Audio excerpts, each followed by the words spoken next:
जन्मदिन है, आशीर्वाद देने आऊंगा आपसे। हाँ, प्रणाम कर लीजिए, यही आशीर्वाद रहेगा। थोड़ी दर्द पीठ में दर्द है तो डॉक्टर बाबा जी इसको क्या करे? ये बाबा जी क्या करे? जैसे किसी को रोग है, किसी को दर्द है तो डॉक्टर के पास जाए। आशीर्वाद दीजिए, ठीक है। आशीर्वाद से नहीं ठीक होता। देखो बस वही समझ में नहीं आता, इसी भटकाओं में सब भटक रहे हो। कोई जंतुर बांध देगा, कोई आशीष, इसीलिए तुम सब अच्छे कर्म करो।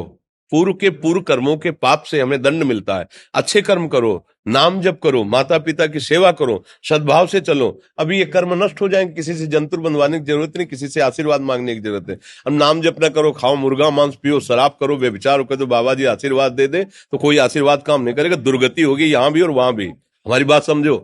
हाँ, जरूर बुरा लगता है, सत्य विषय बुरा लगता है, पर अगर बच्चा सावधान हो जाओगे तो सुखी हो जाओगे। कोई भी हो, हम किसी एक के लिए बात नहीं करते, सबके लिए करते हैं। सब भागते हैं इस बात में कि बाबा जी आशीर्वाद दे, रोग रहित हो जाओ। कभी नहीं होगा, कभी नहीं होगा। तुम्हारे आचरण ठीक होंगे तब तुम्हारा सब काम बनेगा। हाँ देखो ना, खा रहे हैं जीवों को उबाल उबाल करके मांस, पी रहे हैं शराब, कर रहे हैं बेविचार, बुद्धि भ्रष्ट होगी और नष्ट होना पड़ेगा, क्योंकि आचरण गलत है। कोई आशीर्वाद किसी का काम नहीं करेगा। आप अच्छे आचरण करो, माता पिता की सेवा करो, परिवार की सेवा करो, समाज की सेवा करो, नाम जप करो। शरीर में कोई छोटे मोटे कष्ट आवे उनको सह जाओ, आगे चलकर आप देखो कि कैसी उन्नति होती, अच्छा होगा, मंगल होगा। इस ब्रह्म में ना किसी के आशीर्वाद से कुछ हो जाता है। हम आपको पक्की बात बताते हैं कि आज बाबा के यहाँ गए थे यार, पीठ में दर्द कम हो गया।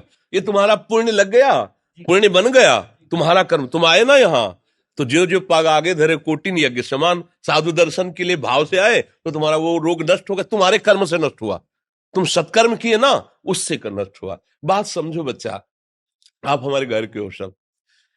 आशीर्वाद देने से हम कई बार कहा कि अगर तुम सुखी हो जाओ तो हम किसी से न मिले, चुपचाप अपने कमरे में बैठे केवल आशीर्वाद देते रहे सबको। लेकिन नहीं सुखी होगे। सुखी होगे तुम अपने कर्म से।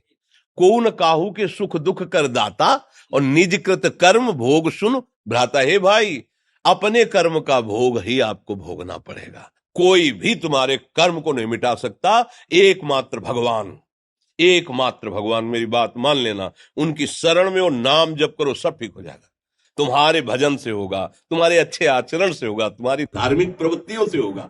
अब ये बात ना समझो तो फिर हम क्या कह सकते हैं? नहीं, हाँ, यही तुम्हारा जन्मदिन की सफलता है कि हमारी बात मान लो, राधा राधा रटो, कोई नशा मत करना, अपने माता पिता की सेवा करो, समाज की सेवा करो जितना। और जो कष्ट है वो स्थायी नहीं है।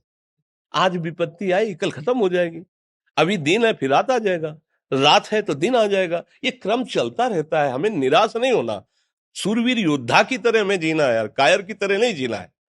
जी। ठीक है, आप सभी